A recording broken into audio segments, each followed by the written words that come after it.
Cricket ప్రేమికుల చూపు ఇప్పుడు team India head coach Gautam Gambhir వైపు ఉంది. వాస్తవానికి టీమిండియా గతంలో న్యూజిలాండ్ చేతుల్లో స్వదేశంలో వైట్ వాష్ కు గురైంది. ఆ చేదు జ్ఞాపకాల నుంచి ఇంకా పూర్తిగా కోలుకోకముందే తాజాగా సొంత గడ్డపై దక్షిణాఫ్రికా చేతిలోనూ 0-2 తేడాతో సిరీస్ కోల్పోయింది. దీంతో క్రికెట్ అభిమానుల నుంచి గంభీర్ వైపు పదునైన విమర్శలు దూసుకువస్తున్నాయి.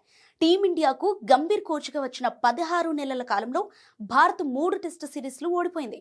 ఇప్పటి వరకు టీమిండియా 19 టెస్టు మ్యాచ్లు ఆడితే వాటిలో కేవలం 7 మ్యాచ్ల్లోనే విజయం సాధించింది.